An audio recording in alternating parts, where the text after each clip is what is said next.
नमस्कार, दीप्स किचन मराठीमध्ये मी दीपाली आपलं मनापासून स्वागत करते। चला तर मग आजच्या आपल्या रेसिपीला सुरुवात करूया। आज मी तुम्हाला मोड आलेल्या मटकीच्या भजीची भाजी करून दाखवणार आहे। तर त्यासाठी आपल्याला काय साहित्य लागणार आहे ते आपण पाहूयात। मी इथे 200 ग्रॅम मोड आलेली मटकी घेतलेली आहे। मटकी स्वच्छ धुवून घेतलेली आहे आणि त्यातलीच मी साधारण 3 ते 4 चमचे मटकी बाजूला काढून ठेवली। 8-9 कढीपत्त्याची पानं, अर्धा इंच आलं, 14 ते 15 लसूण घेतलेले आहेत, लसूण पाकळ्या आहेत। 5 चमचे मी ओलं खोबरं किसून घेतलेलं आहे। याऐवजी तुम्ही वाळलेलं खोबरं सुद्धा किसून घेऊ शकता। जर तुम्ही वाळलेलं खोबरं वापरणार असाल तर ते थोडं कोरडं भाजून घ्यायचे। एक कांदा मी गॅसवरती भाजून घेतलेला आहे। तुम्हाला जर कांदा गॅसवरती भाजून नसेल घ्यायचा तर थोड्या तेलावर तो परतून घ्यायचा। एक मोठा टोमॅटो मी कट करून घेतलेला आहे। थोडी कोथिंबीर लागणार आहे आपल्याला वाटण्यासाठी आणि थोडी कोथिंबीर मी बारीक चिरून घेतलेली आहे। आपल्या गरजेनुसार आपल्याला बेसन पीठ लागणार आहे। अर्धा चमचा मोहरी, अर्धा चमचा जिरे, अर्धा चमचा हळद, 1 चमचा काश्मीरी लाल मिरची पावडर घेतली, ही कलरसाठी घेतलेली आहे। 1.5 चमचा कांदा लसूण मसाला घेतलाय, 1 चमचा धणे पावडर, अर्धा चमचा गरम मसाला, अर्धा चमचा रेग्युलर लाल तिखट आहे, चवीनुसार मीठ लागणार आहे आणि भाजी करण्यासाठी तेल। मी मिक्सरचं भांडं घेतलंय, त्यामध्ये ही मोड आलेली मटकी काढून घेते।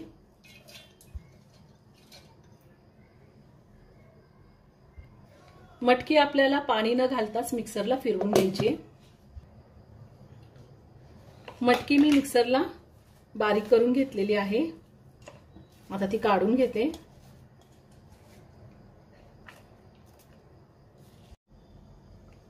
मी मटकी सगळी काढून घेतलेली आहे, अशी वाटून घेतली मी चांगली मिक्सरला। आता त्यामध्ये यातले थोडे जिरे घालणार आहे, थोडीशी बारीक चिरलेली कोथिंबीर घालायची आहे, थोडं मीठ घालायचंय। आपल्याला रश्यामध्ये सुद्धा मीठ वापरायचं आहे, मीठ थोडंसं घातलंय आणि हे रेग्युलर लाल तिखट जे आहे ते घेतलेले अर्धा चमचा, तेही घातलंय। त्यातच ही थोडी मटकी शिल्लक ठेवली तीही घालणार आहे।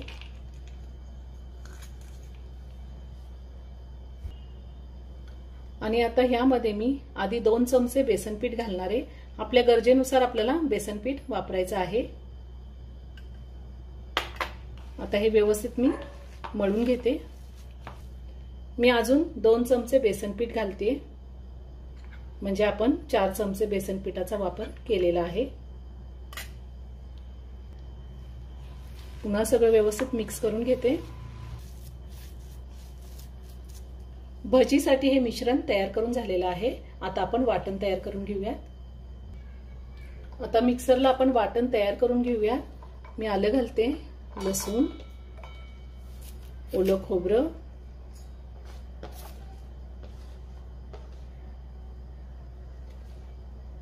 टोमॅटो घालायचा आहे आणि हा एक कांदा जो मी घेतलेला आहे भाजून तो घालायचा आहे आणि थोडी कोथिंबीर। पाणी न टाकताच मी हे वाटण वाटून घेणार आहे। जर मला गरज लागली तरच मी थोडं पाणी वापरणार आहे। आपलं वाटण वाटून झाले, मी अजिबात पाण्याचा वापर केलेला नाहीये। मी कढईमध्ये तेल घेतलंय, तेल गरम झालंय, आता आपण भजी तळून घेऊया। तुम्हाला आवडत असेल तर ह्या भजीच्या मिश्रणामध्ये तुम्ही अर्धा चमचा आलं लसणाची पेस्ट सुद्धा घालू शकता।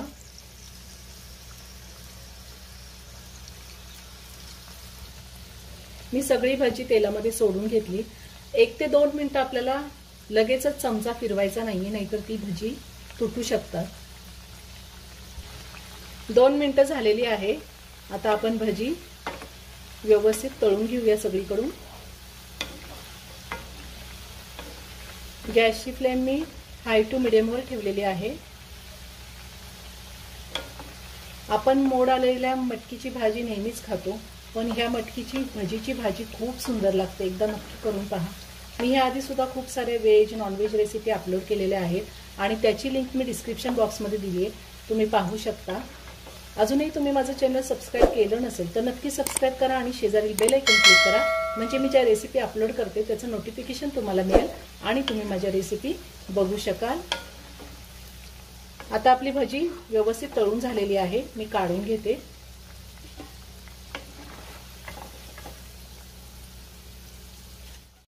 मी गॅसवर कढई ठेवली, त्यामध्ये मोठे 2 चमचे तेल घालते। आपण ज्या तेलामध्ये भजी तळलीत तेच तेल मी भाजीसाठी वापरते। तेल गरम झाले, त्यामध्ये मोहरी घालते मी। मोहरी तडतडली आहे, त्यामध्ये आपण जिरे घालूया। त्यातच हे वाटलेलं वाटण घालायचं। कढीपत्ता घालूया,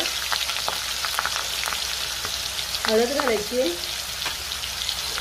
काश्मीरी लाल मिरची पावडर, कांदा लसूण मसाला, धने पावडर,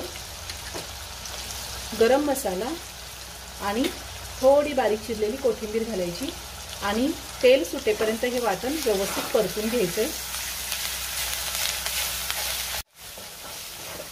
2 ते 3 मिनिटं मी मसाला व्यवस्थित परतून घेतलाय। छान तेल सुटलेले। आता आपल्याला मसाल्यामध्ये पाणी घालायचंय। आपल्याला भाजी किती घट्ट किंवा पातळ हवी आहे त्या अंदाजे आपण पाणी घालू शकतो। पाणी गरम करून घेतलेले मी।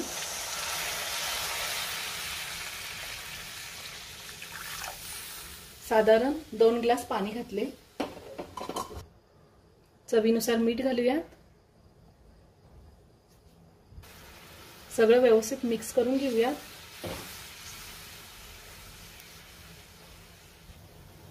दोन ते 3 मिनिटं मी रस्सा छान उकळून घेणार आहे आणि त्यानंतर आपल्याला त्यामध्ये भजी घालायची आहे। आपल्याला ज्यावेळेस जेवायचंय त्याआधी एक 5 ते 10 मिनिटं आधी आपण रश्श्यामध्ये भजी सोडू शकतो। 2 ते 3 मिनिटं मी रस्सा व्यवस्थित उकळून घेतलेला आहे। आता आपल्याला यामध्ये भजी घालायची आहे।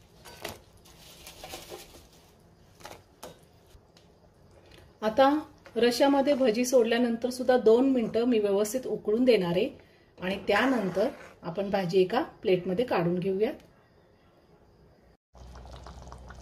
2 ते 3 मिनिटं झालेली आहेत। मी थोडी कोथिंबीर घालते आणि एका प्लेटमध्ये भाजी काढून घेते। खूप छान झाली, मस्त झाली भाजी। तयार झाली मटकीच्या भजीची भाजी। ही भाजी आपण चपाती सोबत, भाकरी सोबत किंवा भातासोबत सुद्धा खाऊ शकतो। भाकरी सोबत तर खूप सुंदर लागते। एकदा नक्की करून पहा। व्हिडिओ जर आवडला तर व्हिडिओला लाईक आणि शेअर करायला विसरू नका। रेसिपी आवडली असेल तर कमेंट करून नक्की कळवा। पुन्हा भेटूया अशाच एका छानशा साध्या आणि सोप्या रेसिपी बरोबर। धन्यवाद।